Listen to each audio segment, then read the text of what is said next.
오늘 우리에게 주시는 하나님 말씀은 창세기 24장 10절부터 25절까지의 말씀입니다.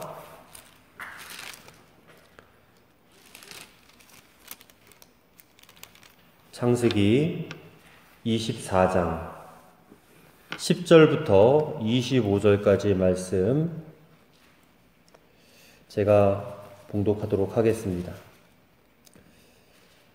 이에 종이 그 주인의 낙타 중 10匹를 끌고 떠났는데 곧 그의 주인의 모든 좋은 것을 가지고 떠나 메소보다미아로 가서 나홀의 성에 이르러 그 낙타를 성박 우물 곁에 꿀렸으니 저녁때라 여인들이 물을 기르러 나올 때였더라. 그가 이르되 우리 주인 아브라함의 하나님 여호와여 원하건대 오늘 나에게 순조롭게 만나게 하사 내 주인 아브라함에게 은혜를 베푸시옵소서. 성중 사람의 딸들이 물 기르러 나오겠사오니 내가 우물 곁에 서 있다가 한 소녀에게 이르기를 청하건대 너는 물동이를 기울여 나로 마시게 하라 하리니 그의 대답이 마시라 내가 당신의 낙타에게도 마시게 하리라 하면 그는 주께서 주의 종 이삭을 위하여 정하신 자라. 이로 말미암아 주께서 내 주인에게 은혜 베푸심을 내가 알겠나이다. 말을 마치기도 전에 리브가가 물동이를 어깨에 메고 나오니 그는 아브라함의 동생 나홀의 아내 밀가의 아들 부두엘의 소생이라.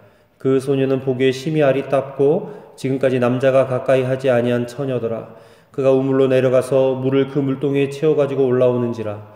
종이 마주 달려가서 이르되 청하건대 내 물동이의 물을 내게 조금 마시게 하라. 그가 이르되 내 주여 마시소서 하며 급히 그 물동이를 손에 내려 마시게 하고 마시게 하기를 다 하고 이르되 당신의 낙타를 위하여서도 물을 길어 그것들도 배불리 마시게 하리이다 하고 급히 물동이의 물을 구유에 붓고 다시 기르려고 우물로 달려가서 모든 낙타를 위하여 깃는지라.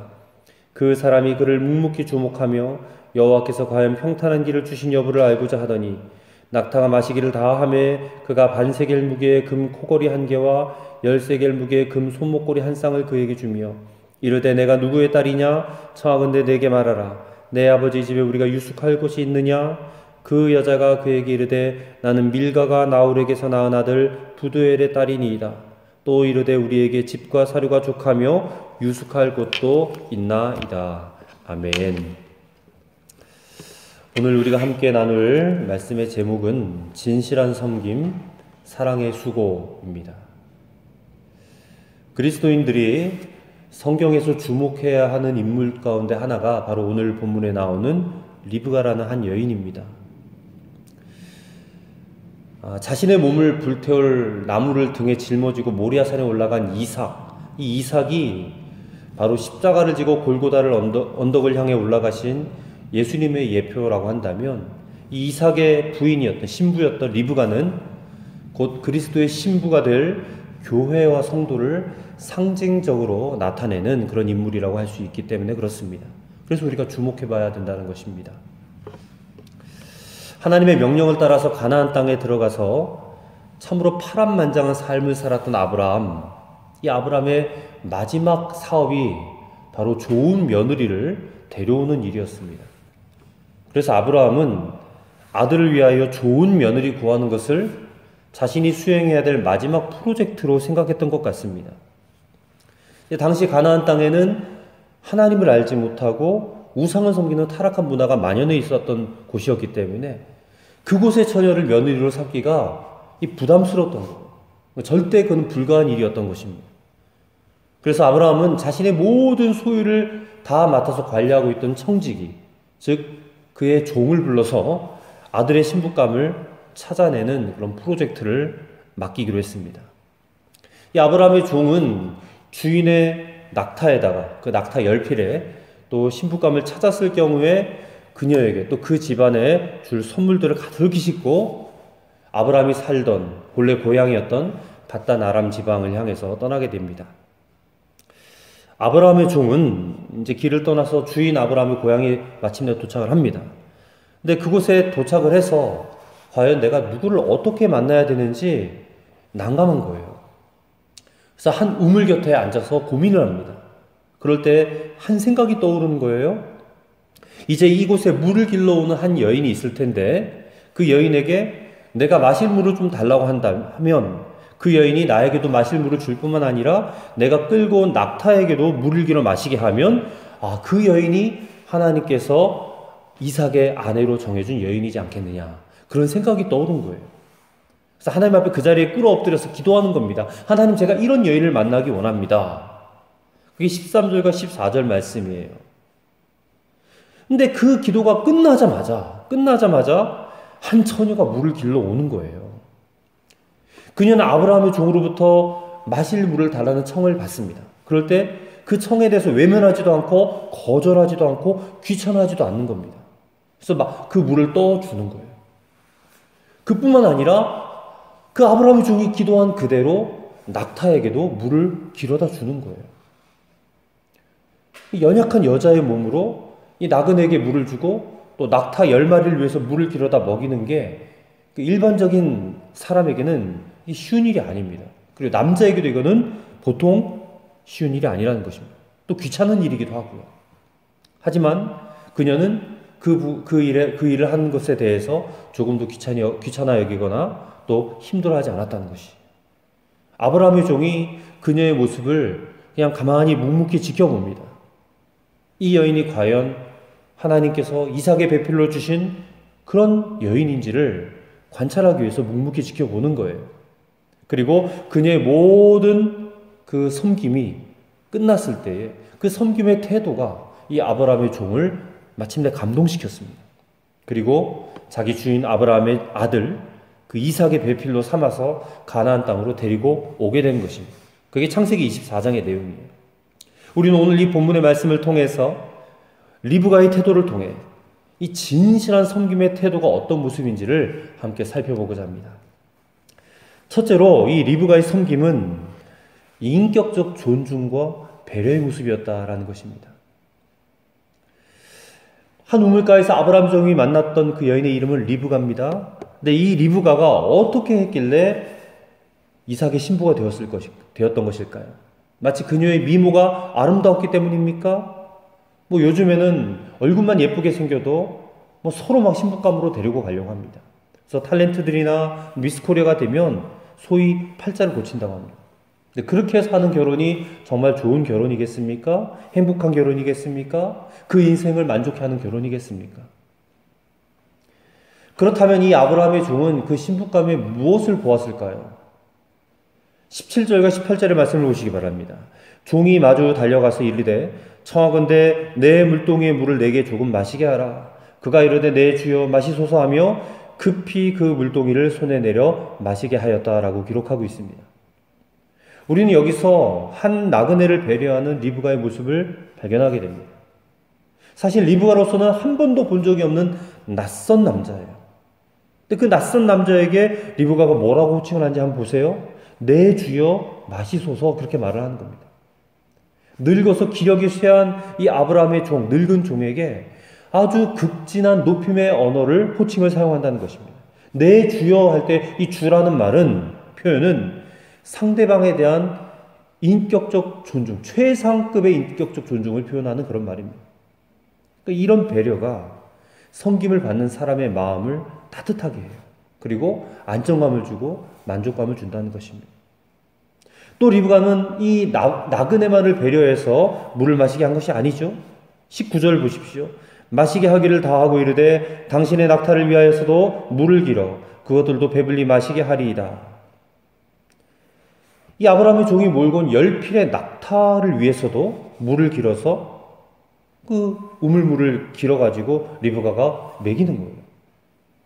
그 리브가의 마음이 어떤 마음인지를 우리가 오늘 본문을 통해서 발견해야 된다는 것입니다.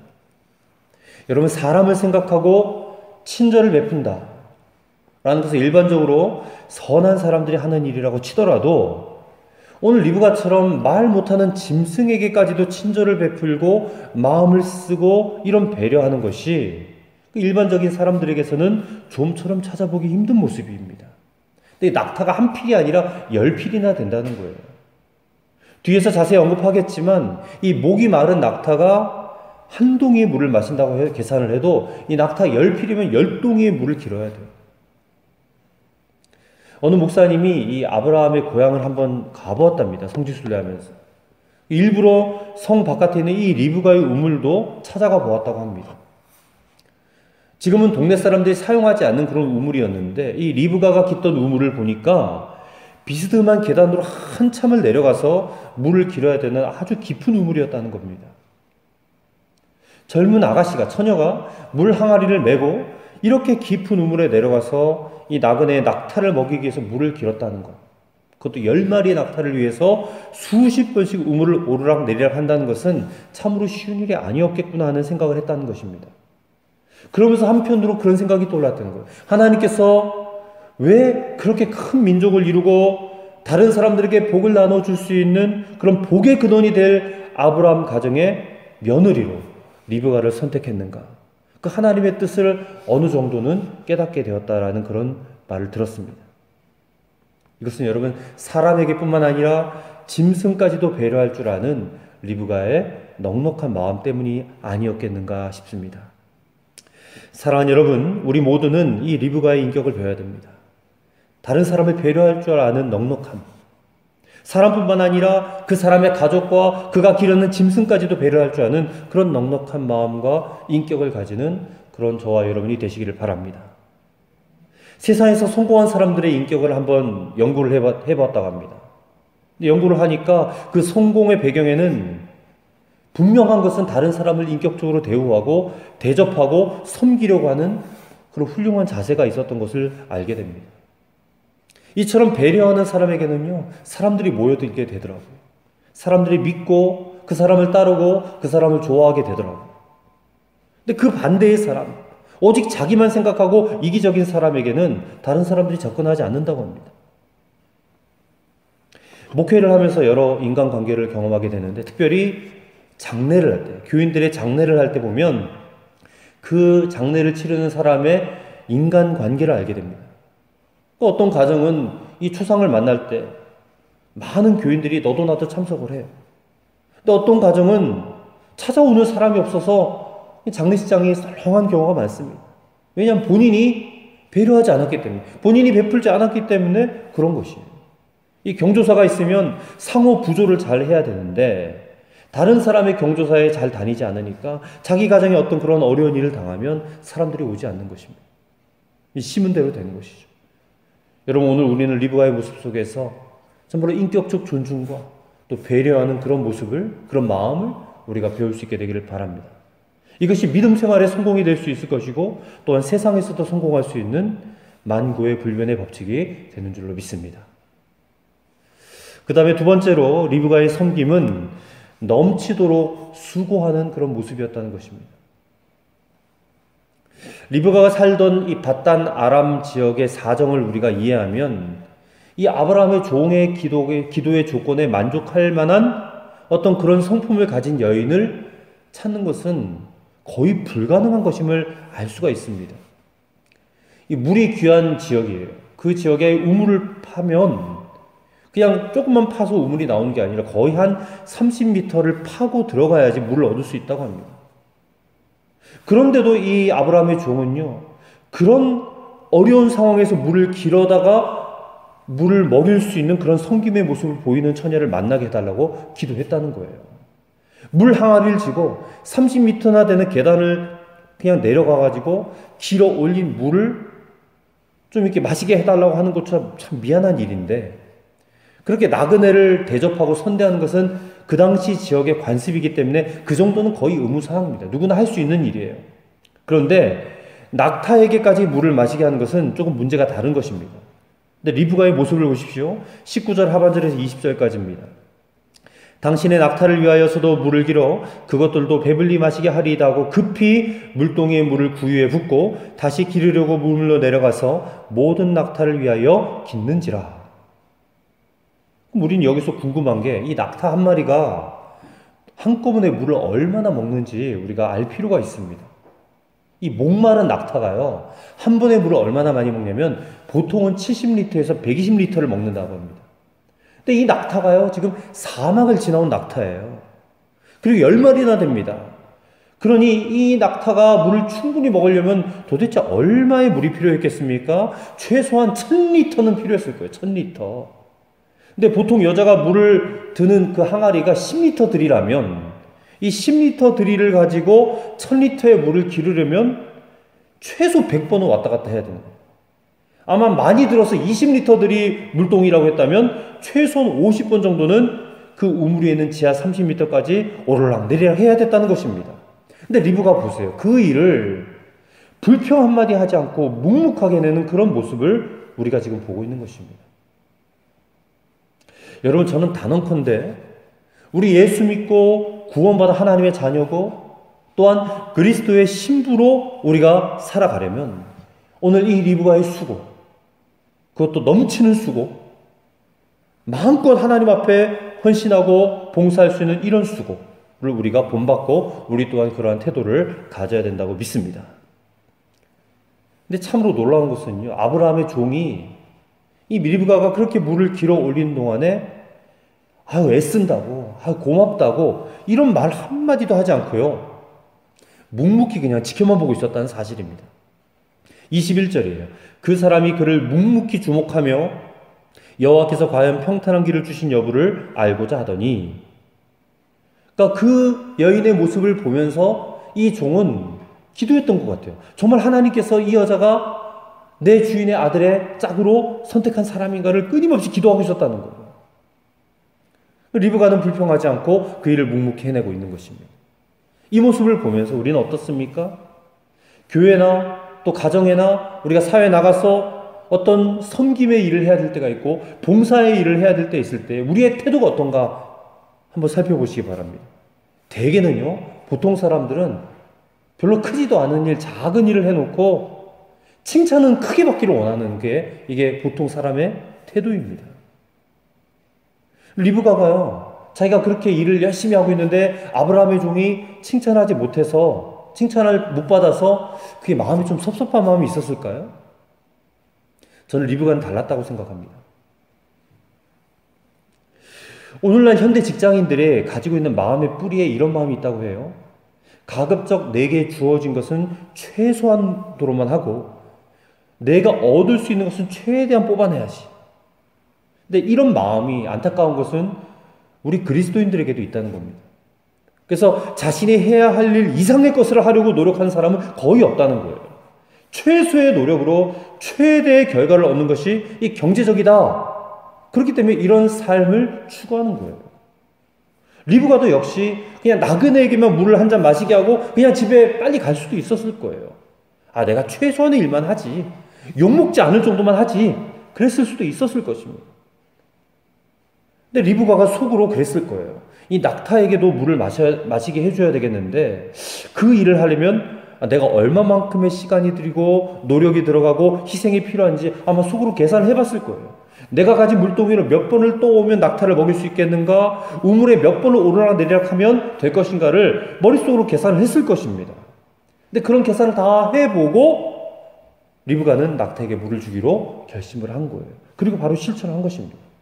그러니까 이 모습을 보면서 이 리브가는 일반적인 사람들과는 다른 성품을 가진 게 틀림이 없는 거예요. 아브라함의 종이 기도하였고 리브가에게서 그것을 발견해 내었던 것입니다. 리브가는 내가 요청받은 일만 할 뿐만 아니라 그 이상을 할 수 있겠다, 해야 되겠다라는 그런 마음을 먹었다는 것이에요. 그리고 그 일을 해낸 것입니다. 그러니까 그걸 본 아브라함의 종이요, 이 감동받지 않을 수가 없는 거예요.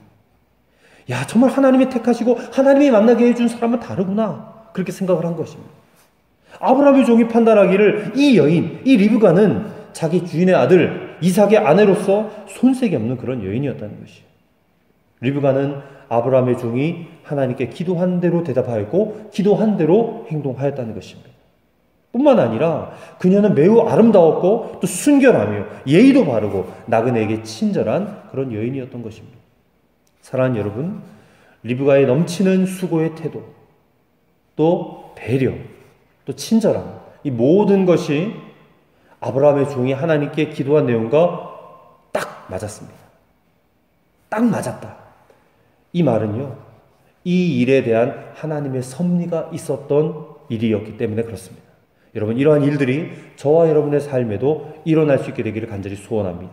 리브가처럼 넘치는 수고의 태도로 하나님의 섭리의 주인공이 되시는 저와 여러분 되시기를 주님의 이름으로 간절히 축원합니다.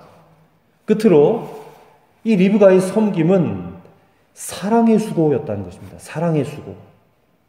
저는 오늘 이 리브가의 섬김을 한마디로 결론을 내리자면 사랑의 수고다라고 결론을 내리고 싶습니다. 이 사랑의 수고를 해야 된단 말이에요. 일단 이 사랑의 수고가 무엇일까요? 이 사랑의 수고란 말이 성경에 어디 나오냐면 데살로니가전서 1장 3절에 나옵니다. 제가 읽어드리겠습니다. 너희의 믿음의 역사와 사랑의 수고와 우리 주 예수 그리스도에 대한 소망의 인내를 우리 하나님 아버지 앞에서 쉬지 않고 기억함이니. 이 사랑의 수고란 말의 뜻이 무슨 뜻이냐면 사랑에 의해서 일어나는 수고를 의미합니다. 사랑에 의해서 일어나는 수고. 이 사랑은요, 여러분, 하나님의 사랑을 뜻하는 아가페입니다. 그리고 수고라는 말은 쳐서 자르다, 가슴을 치다, 힘들여서 하는 노동이다 라는 그런 의미가 있습니다. 그러니까 사랑의 수고는요, 하나님의 사랑을 충만히 받았기 때문에 나 자신을 기꺼이 희생하는 것을 말하는 것이에요. 데살로니가 교회 성도들이 내단했던 것은요, 그들이 복음을 바울에게서 딱 3주 들었어요. 3주. 딱 3주 들었는데 그들이 그 복음의 말씀을 듣고 자신들에게 임하였던 하나님의 사랑이 얼마나 크고 얼마나 놀라운지를 깨달았다는 것이에요. 그래서 그 하나님의 사랑을 깨닫고 그 하나님의 사랑을 체험하고 자신들에게 핍박과 어려움과 고난이 있을지라도 그 하나님의 사랑을 드러내는 수고를 했다는 거예요. 그게 멀리 멀리 소문이 날 정도로 유명했던 교회가 바로 데살로니가 교회였다는 것이에요. 그렇다면 오늘 우리가 받은 사랑, 오늘 저와 여러분이 하나님으로부터 받은 사랑은 그때 당시에 데살로니가 교회 성도들과 받은 사랑과 다른 사랑입니까? 아니지요. 동일한 예수님을 통해서 동일한 큰 사랑을 받은 거예요. 그 하나님의 사랑, 예수님의 사랑은요, 하나도 다르지가 않습니다. 예수님을 십자가에 내주시기까지 하신 하나님의 사랑은 그냥 비슷한 정도가 아니라 완전히 똑같은 사랑이에요. 제가 여러분 리브가의 섬김을 사랑의 수고라고 정의를 했는데 이것은 여러분 하나님의 사랑, 곧 자기 희생적인 사랑이고 아가페적인 사랑을 의미하는 것입니다. 자기 자신을 희생해서 남을 위할 수 있는 바로 그 사랑, 오늘 우리가 리브가를 통해서 보는 사랑인 줄 믿습니다. 오늘 우리가 하나님의 사랑을 받았고 그 사랑을 알고 그 사랑을 확신한다면 우리 역시 리브가처럼 사랑의 수고가 반드시 있어야 된다는 것입니다. 그래서 우리의 삶과 우리의 태도를 보고 하나님의 백성답다, 그리스도인답다라는 그런 소문이 이 지역에 파다하게 퍼져나가야 되지 않겠냐 말입니다. 고린도전서 16장 14절 이렇게 말씀하고 있습니다. 너희가 모든 일을 사랑으로 행하라. 또 갈라디아서 5장 13절은 이렇게 말씀합니다. 형제들아 너희가 자유를 위하여 부르심을 입었으나 그러나 그 자유로 육체의 계를 삼지 말고 오직 사랑으로 종로로 달아. 그렇다면 오늘 우리의 모습을 짚어봐야겠죠. 오늘 우리는 이와 같은 사랑의 수고로 섬기고 있는가? 우리의 가정에서 우리의 남편과 우리의 아내와 우리의 자녀들 그렇게 섬기고 있습니까? 여러분 교회에서는 어떤가요? 우리가 사랑을 할 때 여러분, 우리가 사랑을 할 때는 그 사랑할 그 대상, 상대방이 얼마나 사랑스러운 존재인지를 먼저 따져요. 그러면서 사랑할 수 없는 이유를 말해요. 저 사람은 어떠하기 때문에 내가 사랑할 수 없어 도저히. 그러나 성경은 우리 안에 사랑이 있는가를 먼저 물어요. 그 사람이 사랑받을 만한가 아닌가를 묻는 게 아니라 내 안에 사랑이 있는가를 묻는단 말입니다. 대상과는 상관없이 우리 안에 사랑이 있는가? 우리 안에 그 사랑이 있다면, 그리스도의 사랑이 있고 하나님의 사랑이 있다면 대상을 따지지 않습니다. 누구나 사랑하게 됩니다. 왜냐하면 대상이 문제가 아니라 나에게 사랑이 있기 때문에. 사랑이 만약에 내 안에 없다면 그저 내 눈에 보기에 사랑스러운 사람만 사랑하게 되는 것이죠. 여러분 하나님께서 우리를 사랑하신 것은 우리에게 사랑할 만한 어떤 것이 있기 때문이 아닙니다. 하나님 우리를 사랑하신 것은 그분 자신이 사랑이기 때문에 그래요. 요한일서 4장 8절 말씀 우리가 잘 알지 않습니까? 하나님은 사랑이시라. 하나님은 사랑이시라. 우리 안에 계신 예수님도 사랑이십니다. 그래서 하나님은요 누구라도 사랑할 수 있는 거예요. 누구라도 용서하실 수가 있는 것입니다. 마찬가지로 예수님이 그 마음에 계신 사람, 예수님을 영접하고 예수님을 모셔드린 그 사람은 예수님의 그 사랑이 우리 안에 있기 때문에 누구도 사랑할 수 있고 누구도 용서할 수 있게 되어진 것입니다. 예수님을 믿는다고 하면서도 그 마음에 예수님의 사랑이 없는 사람이 있는 것 같아요. 그 마음에 예수님의 사랑이 없으니까 당연히 사랑의 수고도 할 수가 없는 것입니다. 만약에 어떤 수고를 해도 대가나 보상을 바라는 그런 수고를 하게 되는 거예요. 그리고 그 대가나 보상이 충족되지 않으면 어떻게 됩니까? 실족하게 되고 넘어지게 되고 시험 드는 그런 일들이 여러분 얼마나 비일비재하게 많이 일어나는지 모릅니다. 그래서 여러분 오늘 우리가 진정으로 구원받은 자라면, 하나님의 백성이 되었고 하나님의 자녀가 되었다면 내 안에 하나님이 부어주신 그 사랑이 있는지 없는지를 스스로 반드시 점검해 봐야 될 필요가 있다는 것입니다. 사실 오늘날 많은 교회가 분열하고 있어요. 많은 교회 성도들이 서로 분당을 져서 싸우고 다투고 질투하고 있어요. 사랑의 수고로 교회를 세워나가야 되는데 서로 간의 관계를 맺으면서 옳고 그른 것만 서로 더 따지는 거예요. 그러면서 분열하고 상처를 주고받습니다. 난 어느 권사님 때문에 교회 못 나가겠어. 나 어느 집사님 때문에 교회 그만둘래. 예수 믿기 싫어. 이런 말을 스스럼 없이 한다는 것입니다. 여러분 교회에서요, 이 같은 신앙을 가진 사람들끼리 서로 옳고 그른 것을 잘 따지는 사람들 결코 예수 잘 믿는 게 아니에요. 옳고 그른 것을 잘 따지는 사람 스스로가 똑똑하고 현명하다라고 생각하는데 여러분 그런 사람 예수 잘 믿는 거 아닙니다. 근데 만약에 스스로를 그렇게 여기고 있다면 이건 대단히 심각한 착각에 빠져 있는 것입니다. 예수를 잘 믿는 사람은요, 그 안에 그리스도의 사랑이 충만하게 있어서 사랑의 수고를 넘치도록 하는 사람이 바로 예수를 잘 믿는 사람입니다. 어느 권사님, 교회 권사님이 계세요. 교회에 열심히 봉사하시는 그런 권사님입니다. 남편은 장로님이시고 시아버지는 목사님이에요. 근데 그 권사님에게 고민이 하나가 있습니다. 바로 친정 언니가 여호와의 증인 골수분자라는 거예요. 그래서요, 가족 모임만 있으면 영적 전투가 벌어졌다고 합니다. 근데 그 영적 전투가 그냥 영적 전투가 아니라 실제로 그냥 전투였다는 거예요. 막 그냥 서로 대화하면서 싸우는 거예요. 언니는 마귀야! 그렇게 소리치는 거예요.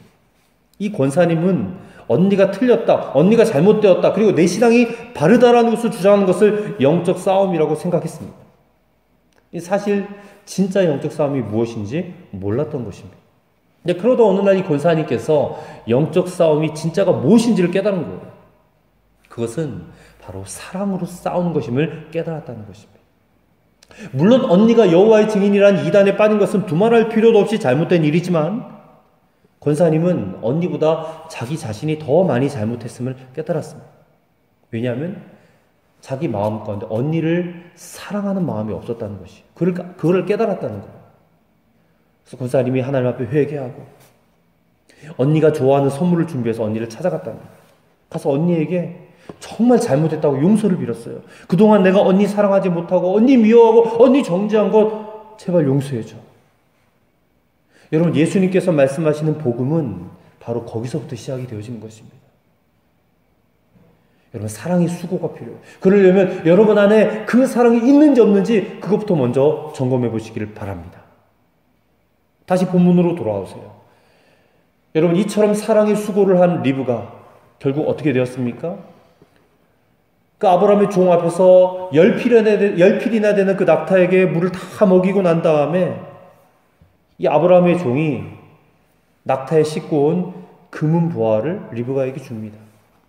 어떤 분이 그거를 오늘날 가치로 계산하니 한 100만 원 정도 된다고 하더라고요. 오늘 리브가에게 얼만큼을 줬냐면 22절 말씀이죠. 낙타가 마시기를 다음에 그가 반세겔 무게의 금 코골이 1개와 10세겔 무게의 금 소목골이 1쌍을 그에게 주며 그랬는데 이게 한 100만 원 정도 된다는 거예요. 낙타 10필 물 길어주고 100만 원 받았어요. 수지 맞았죠. 근데 이것만 받은 게 아닙니다.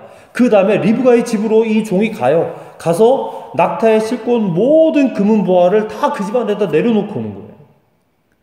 리브가도 복을 받고 딸 잘 둔 덕에 리브가의 집안도 복을 받게 된 거예요. 그리고 리브가는 어떻게 됩니까? 마침내 복의 근원인 아브라함의 며느리, 복 있는 사람 이삭의 아내가 되는 거예요. 한마디로 물을 잘 먹였더니 그 물 잘 먹인 낙타를 타고 좋은 집으로 시집가는 그런 복을 받은 것입니다. 낙타에게 물 먹인다고 고생은 조금 했어요. 근데 시집갈 때 걸어서 안 갔습니다. 자기가 물 먹인다라 수고한 낙타를 등에 타고 신랑 이삭에게로 가는 것입니다. 여러분, 마찬가지입니다. 사랑의 수고를 통해서 우리의 삶 속에, 우리의 생활 속에 만들어진 것이 있어요. 그게 뭐냐면 금보다도 귀한 믿음의 영광이라는 것입니다. 여러분, 우리가 사랑의 수고로 고생하면요, 그 고생한 만큼 그 사랑과 그 인내로 말미암아 그것이 결국엔 우리에게 영광의 수리가 된다는 것을 우리가 알아야 된다는 것입니다. 여러분, 우리가 죄 사함은 예수님의 보혈로 받아요. 하지만 하나님 나라에서 상급은 우리의 사랑의 수고를 통해서 우리가 면류관을 받고 또한 황금 수레를 상급으로 받게 되는 것입니다. 사랑하는 성도 여러분, 여러분 리브가처럼 하실 수 있겠습니까? 꼭 하셔야 됩니다. 여러분, 상대방을 존중하고 배려가 흘러나오는 그런 사람이 꼭 되셔야 됩니다. 내가 마땅히 해야 될 일들, 그 일들을 넘어서서 여러분 넘치는 수고를 할 수 있어야 됩니다. 우리가 많은 사람들 앞에서 똑똑한 척은 할 수 있지만 귀찮은 일을 질색하면서 내가 싫은 사람은 도저히 사랑하지도 못해, 용서하지도 못해. 여러분, 만약에 그렇다면 그 마음을 바꿔서 오늘 여러분 마음 가운데 찾아오신 그리스도의 사랑, 그 사랑으로 여러분 사랑하실 수 있게 되기를 바랍니다. 오늘 이렇게 우리가 하나님 앞에 기도했으면 좋겠습니다. 하나님, 저도 리브가처럼 진실한 섬김의 사람이 되기 원합니다. 오늘 내가 섬기지 못하고 섬김을 받으려고만 했다면 하나님 앞에 진심으로 회개합시다. 아직도 용서하지 못하고 사랑하지 못한 그런 사람이 있다면, 그런 사람을 생각나게 하셨다면 하나님 앞에 진실로 회개의 기도를 올려드리십시다. 그렇게 기도하시고 오늘 우리 가운데 이 리브가의 진정한 섬김과 또 사랑의 수고를 배우고 그렇게 실천하며 살아가는 저와 여러분이 되시기를 우리 주님의 이름으로 간절히 축원합니다.